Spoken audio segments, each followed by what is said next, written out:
우리에게 주시는 말씀은 마태복음 18장 21절과 22절 말씀입니다. 21절과 22절입니다.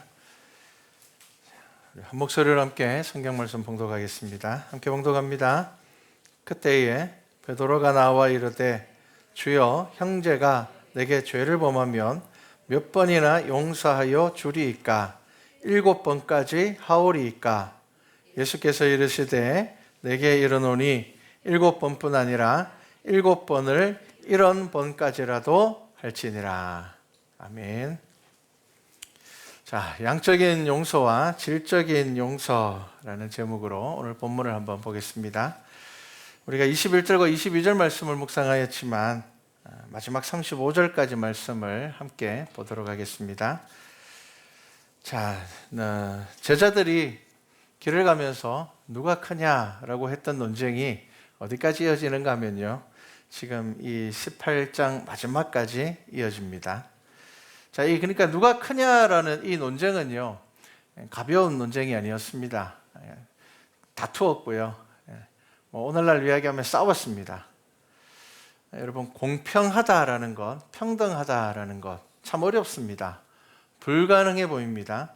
예수님의 12제자조차 누가 크냐라고 논쟁했다는 것은요, 다른 의미로 보면은 제자들 스스로가 느끼는 예수님의 사랑이 달랐다는 겁니다. 자, 예수님의 제자들 중에 누가 크냐, 누가 작냐라는 것은 결국은 예수님을 따르는 사람들의 논쟁이었거든요.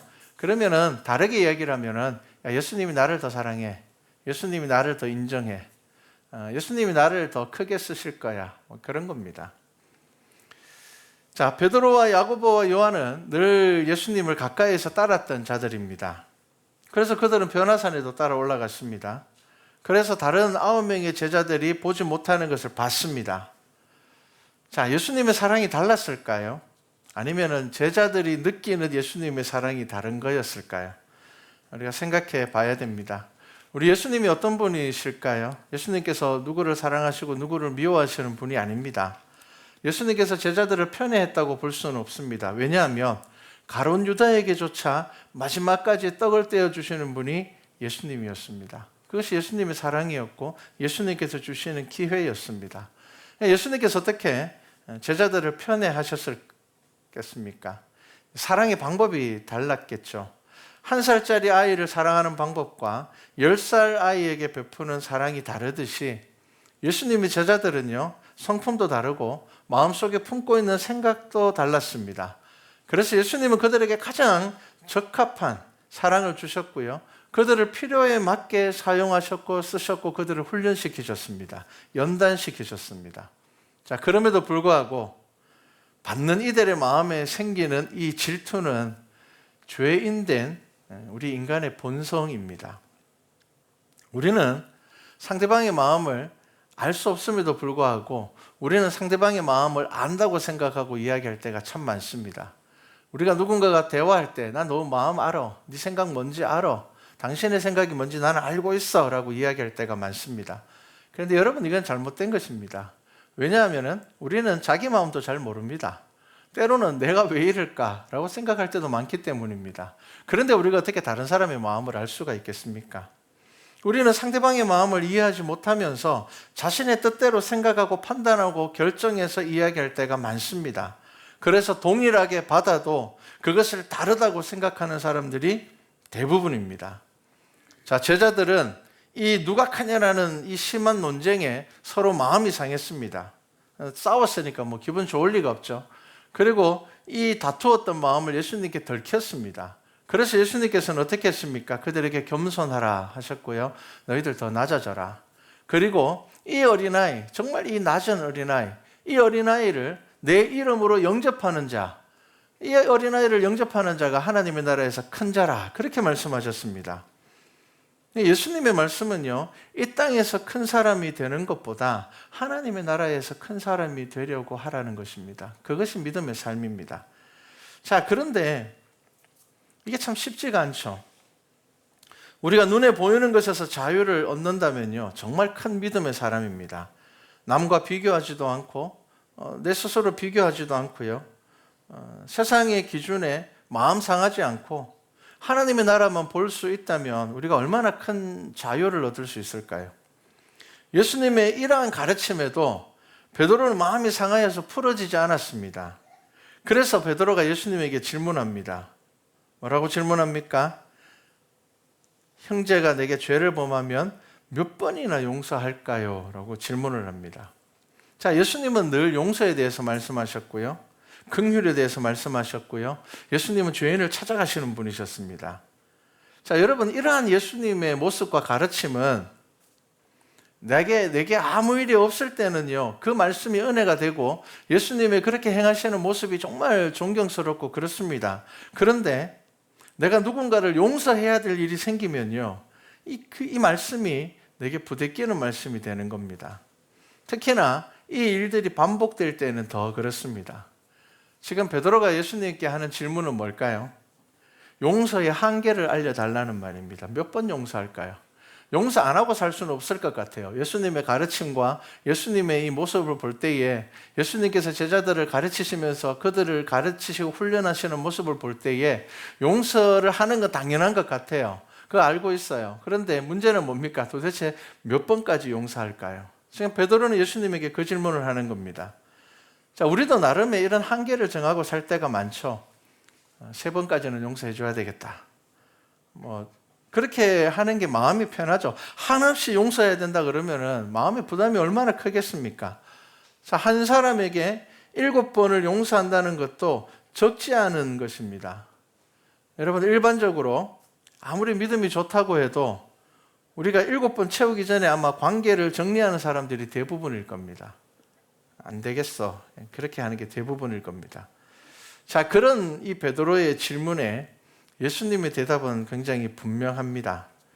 오늘 비유를 한번 보셔야 됩니다. 우리가 22절까지 읽었지만 23절부터 우리가 잘 아는 비유가 나오죠. 그런데 이 비유가 어떻게 시작합니까? 천국은 이렇게 시작합니다. 지금 베드로는 예수님에게 몇 번 용서할까요? 라고 물었는데 예수님은 비유를 하시면서 천국은 이라고 시작을 하셨습니다. 예수님께서는 이렇게 천국은이라고 하시는 이 비유의 모든 것들을 합하면요, 어떤 사람이 천국에 가는지 알 수가 있습니다. 자, 천국은 종들과 결산하던 때의 어떤 임금과 같다는 겁니다. 자, 임금이 어떤 분이신가 하면요, 1만 달란트를 빚진 자 하나가 있었습니다. 자, 1만 달란트는요, 다르게 이야기를 하면요, 갚을 수 없는 금액입니다. 한 달란트가 지금으로 바꿔도 한 4억 정도가 되니까 1만 달란트면요, 예수님께서 이 비유에서 하시고자 하시는 말씀은 뭐냐면 이거 못 갚는 겁니다. 빌려갈 때는 잘 빌려갔는데 이게 자기가 빌려가서 이거 뭘 잘했으면 모르지만 이거 다 잃어버렸습니다. 그래서 25절에 보면은 갚을 것이 없다라고 합니다.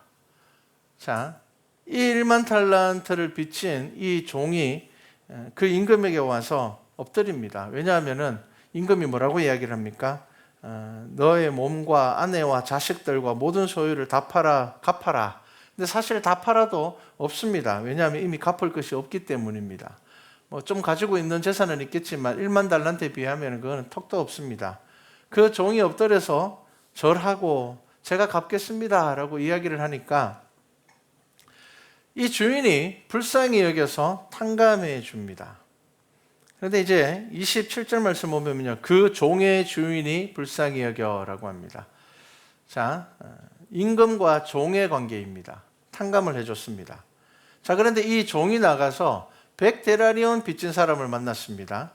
자, 1만 달란트와 100데나리온이 등장을 합니다. 1만 달란트는 갚을 수 없는 것이고요, 100데나리온은 갚을 수 있는 겁니다. 시간 지나면 갚을 수 있는 겁니다. 그런데 당장 갚을 건 없었습니다. 자, 그런데 이 종이 나가서 100데나리온을 빚진 사람을 만났는데 이 사람은 누구냐면은 이 종의 종이 아닙니다. 동료입니다. 빚진 동료를 만났습니다. 자, 그런데 어떡합니까? 목을 잡고 이르되 빚을 갚아라. 아주 리얼하게 설명하고 있죠. 멱살 잡고는 빚 갚아라. 자, 그런데 이 동료가 종이 아님에도 불구하고 엎드려서 간구합니다. 종처럼. 참아달라는 겁니다. 기다려달라는 겁니다. 내가 갚겠다는 겁니다. 왜냐하면 이 100데나리온은 갚을 수 있는 돈이기 때문입니다. 자, 그런데 어떡합니까? 허락하지 않고 옥에 가두었습니다. 자, 그러니까 어떤 문제가 생겼는가 하면요, 31절입니다. 그 동료들이 그것을 보고 임금에게 이야기를 합니다. 주인에게 가서 이런 일이 있었습니다라고 이야기를 합니다. 자, 그러니까 주인이 어떻게 합니까? 그 종을 다시 불러들여서 내가 내 빚을 탕감해 줬는데 그냥 탕감해 준 것도 아닙니다. 뭐 1만 달란트 너는 많지만 나한테는 별거 아니야. 이렇게 해서 탕감해 준 거 아닙니다. 불쌍하고 그가 빌었기 때문입니다. 그래서 탕감해 줬는데 어떻게 해요? 너는 왜 내 동료를 불쌍히 여기지 않았냐는 겁니다. 그리고는 그를 감옥에 가두었습니다. 자, 이 비유의 마지막은요, 예수님께서 우리에게 하시고자 하시는 말씀은 마지막 말씀이잖아요. 너희가 각각 마음으로부터 형제를 용서하지 아니하면 나의 하늘 아버지께서도 너희에게 이와 같이 하시리라. 자, 베드로가 질문했습니다. 몇 번 용서할까요? 자, 여기에 먼저 예수님께서는 비유를 통하여서 이 용서의 기준을 말씀하셨습니다. 그냥 상대방의 태도와 상관없이 무조건 용서하라고 말씀하지 않으셨습니다. 그것이 비유에 잘 나와 있죠. 엎드려 구합니다. 용서해 주십시오. 제가 갚겠습니다. 자, 23절부터 이어지는 비유는 천국이라고 시작을 합니다. 자, 여러분, 천국에는 어떤 사람이 갈 수 있다고요? 지금 이 누가 크냐라는 이 논쟁 안에서 예수님께서는 제자들에게 지금 여러 가지 교훈을 주십니다. 천국에 어떤 사람이 갈 수 있다고요? 낮아지는 사람. 천국에는요, 섬기는 사람이 갈 수 있습니다. 천국은요, 용서하는 사람이 갈 수 있습니다. 천국은요, 자기가 받은 은혜를 기억하는 사람이 갈 수 있습니다. 지금 그 말씀을 예수님께서 하고 있습니다. 자, 그들의 논쟁이 천국에서 누가 크냐였기 때문에 이 대답은 그들의 논쟁에서 계속 이어집니다. 용서하는 자가 천국에 합당한 자입니다. 그러면 어떤 용서입니까? 동일한 죄에 대한 반복이더라도 그가 진심으로 용서를 구할 때는 용서해 줘야 됩니다. 여러분, 이 말에 사실 함정이 있습니다. 우리가 잘못했을 때는요, 사실 진심으로 용서를 구하죠. 그런데 시간이 지나면 어떻습니까? 사람은요, 진심으로 용서를 구했던 그 일도 시간이 지나면요, 또 동일한 죄를 범합니다. 여러분, 이것이 인간의 연약함입니다. 그런데 그 모습이 저와 여러분 모두에게 있습니다. 사실 우리가 다툴 때 늘 새로운 일로 다투지 않습니다. 늘 비슷비슷한 일로 다툽니다. 왜냐하면 우리 안에 있는 그 부족함들은요, 한 번에 바뀌어지고 한 번에 변화되는 것이 아니기 때문입니다. 그래서 우리 안에는 늘 동일한 문제가 계속 반복되어집니다. 그래서 베드로가 물어보는 겁니다. 이 지금 베드로는요, 이 논쟁 가운데 마음의 상처를 많이 받았습니다. 막 분노하고 있습니다. 도대체 형제를 몇 번까지 용서해 줘야 됩니까? 라고 물어보고 있는 겁니다. 자, 그런데 예수님께서는요, 뭐라고 말씀하십니까? 그 제한을 두지 않으셨습니다. 자, 이 비유에 어떤 의미가 있는지를 보셔야 됩니다. 자, 10,000달란트는요, 갚을 수 없는 빚입니다. 자, 예수님께서 말씀하시는 것은 뭐냐 하면요, 갚을 수 없는 빚, 갚고 싶지만 없습니다. 지금 다 써버렸습니다. 자, 그 갚을 수 없는 빚 앞에서 지금 이 종은 임금에게 갚겠다고 이야기를 합니다. 왜냐하면 자신의 가족의 생명이 걸려있기 때문입니다. 자, 이 임금이 이 빚을 탕감해 준 것은 두 가지 이유 때문입니다. 첫 번째는 불쌍해서이고요. 두 번째는 뭘까요? 이거 시간 준다고 못 갚는 돈입니다. 이거 100달러하고 다릅니다.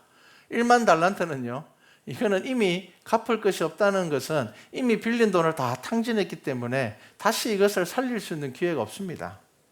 자, 지금 임금이 용서를 해준 이유는요, 불쌍해서이고 그것은 갚을 수 없기 때문에, 그래서 임금이 한 이 용서는요, 은혜입니다. 여러분, 은혜라는 단어를 우리가 잘 압니다. 근데 여러분, 은혜가 뭘까요? 은혜라는 것은요, 여러분, 우리가 뭐 급한 일이 있는데 누가 좀 도와줬다고 은혜를 입었다라고 하지는 않습니다. 도움을 받은 거죠. 여러분, 은혜라는 것은요, 그것보다 훨씬 더 큰 것을 의미를 합니다. 우리가 은혜라고 이야기할 때는 대부분 갚을 수 없는 것을 의미를 합니다. 정말 너무 큰 은혜를 받았다라고 이야기를 하면요, 이것은 갚을 수 없는 것입니다. 지금 임금은 이 종에게 은혜를 베푼 겁니다. 빚을 탕감해 준 것이 아니라 은혜를 베푼 것입니다. 왜냐하면 이 1만 달란트는 아무리 시간을 줘도 그가 갚을 수 없는 것이기 때문입니다. 그래서 임금이 은혜를 베풀었습니다. 자, 1만 달란트 탕감받은 사람은요, 자유를 얻었습니다. 이 1만 달란트 탕감을 받은 사람이 얻은 가장 큰 은혜가 뭘까요? 자, 이 1만 달란트의 빚이 있을 때 이 종은 임금의 얼굴을 제대로 볼 수 없었을 겁니다. 임금의 얼굴을 어떻게 봅니까? 길 가다가도 임금이 나타나면 피해 다녔을 겁니다. 1만 달란트라는 빚을 지고 있으니까요. 이걸 갚아야 되는 입장이니까요. 그러니까 이 1만 달란트의 빚을 탕감해 주었다는 것은 그 물질적인 탕감과 동시에 임금과의 관계가 회복되었다는 것을 의미를 합니다. 관계가 회복되었습니다. 이제 그는 자유를 얻게 되었습니다. 자, 그런데 그는 나가는 길에 자신에게 100데나리온, 충분히 시간을 주면 갚을 수 있는 빚진 사람을 만났습니다. 자, 그리고 그 100데나리온을 빚진 사람도 동료임에도 불구하고 그가 엎드려서 마치 종처럼 시간을 좀 달라, 내가 갚겠다라고 말합니다. 그럼에도 불구하고 그가 그를 옥에 가두게 됩니다. 자, 자연스럽게 100데나리온을 빚진 사람은요, 그 빚에서 자유를 얻게 되었습니다. 왜냐하면 갚아야 될 내가 이제 감옥에 들어가서 못 나올 건데 1만 달란트를 언제 갚고 나옵니까? 못 나옵니다. 끝나버렸습니다. 자, 이 비유를 통하여서 저와 여러분이 무엇을 보아야 되는가 하면요, 10,000달란트 안에 100데나리온이 들어있다는 것을 아셔야 됩니다. 여러분, 10,000달란트 안에 100데나리온 들어있습니다. 지금 이 1만 달란트를 빚진 종이 친구에게 돈을 100데나리온을 빌려줬답니다. 그 돈 누구 돈일까요? 지금 자기는 갚을 것이 없는데요. 1만 달란트를 탕감받는 순간 그 속에 100데나리온이 들어있다는 것을 알아야 됩니다. 그런데 몰랐습니다. 예수님께서 지금 우리에게 하시는 말씀은요, 하나님께 구하는 우리의 용서와 우리가 누군가를 용서해야 하는 것이 분리되어 있는 것이 아니라는 것을 말씀하고 있는 겁니다. 우리 많은 사람들은 그렇게 생각합니다. 그건 그거고 이건 이거지. 하나님이 나한테 용서해 준 거는 그거고 내가 다른 사람 용서해 주는 거는 다른 거야 라고 생각을 합니다. 그런데 여러분 아셔야 됩니다. 지금 예수님께서 비유로 무슨 말씀하고 있습니까? 이 1만 달란트 안에 100데나리온이 들어있다는 것을 깨닫지 못하면 우리는 하나님의 은혜 잃어버립니다. 우리의 삶에서 그 은혜가 역사하지 않습니다. 몇 초 전에 이런 뉴스가 있었습니다. 제가 한번 이야기를 한 것 같은데요. 한 사람이 차를 빼다가 고급 외제차를 긁어버렸습니다. 그래서 이 차 주인에게 문자를 보냈습니다. 차를 빼다가 긁었는데 와보셔야 될 것 같다.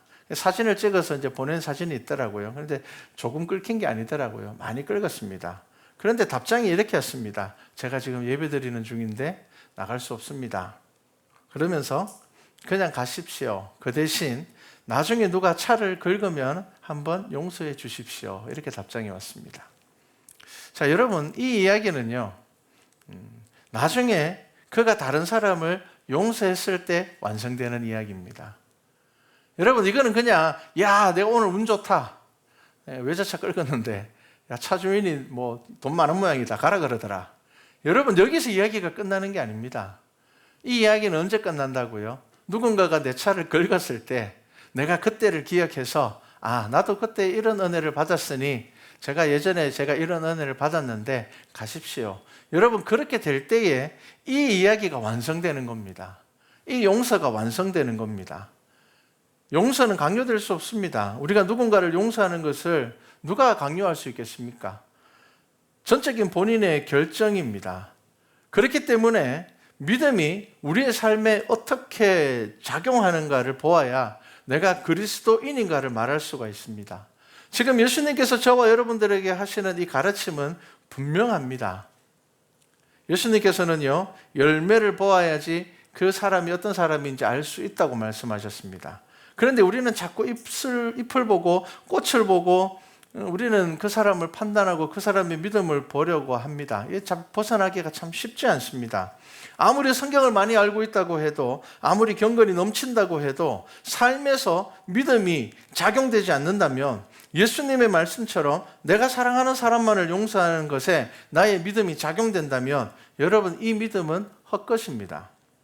누가복음 6장 32절에 예수님께서 이렇게 말씀하셨죠. 너희가 만일 너희를 사랑하는 자만을 사랑하면 칭찬받을 것이 무엇이냐.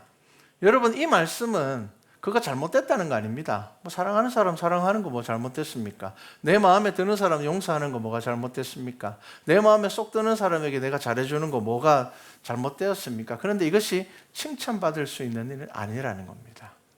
하나님 앞에서 칭찬받을 수 있는 일은 아니라는 겁니다. 그래서 뭐라고 말씀하십니까? 죄인들도 사랑하는 자는 사랑하느니라.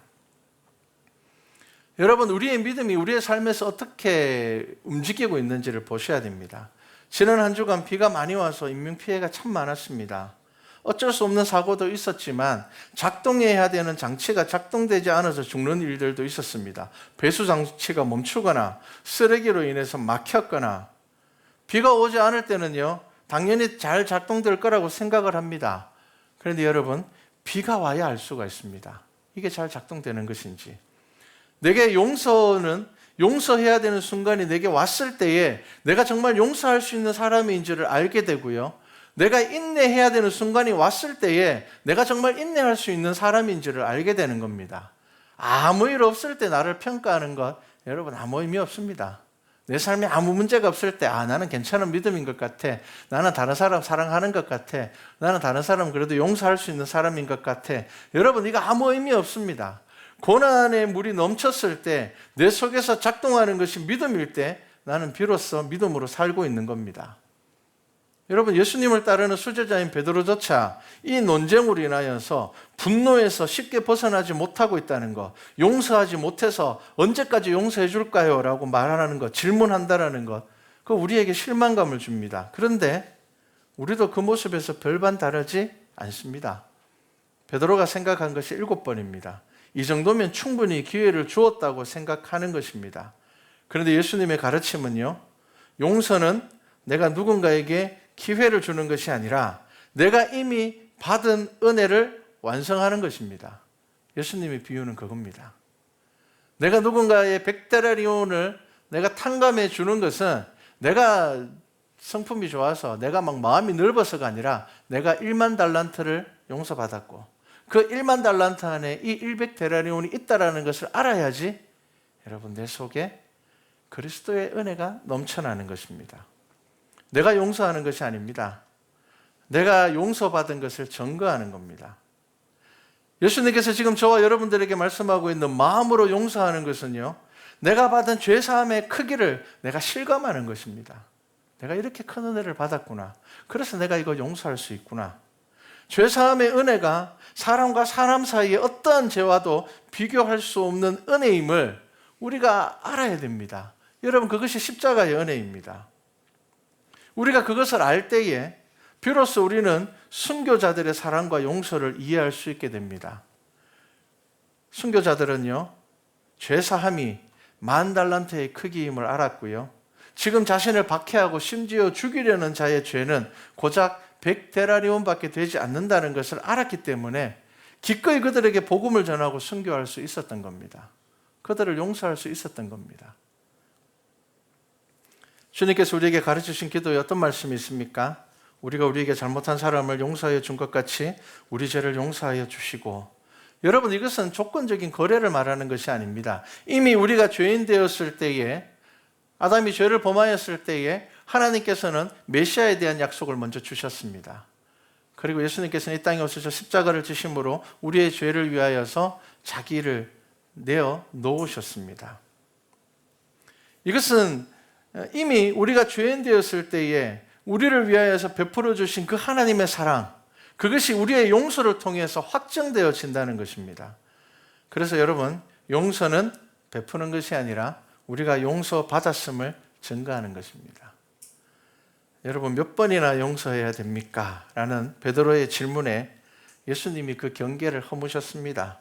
그리고 그 경계를 허무는 것은 강압적인 요구가 아니라 하나님의 은혜를 기억하라는 예수님의 교훈입니다.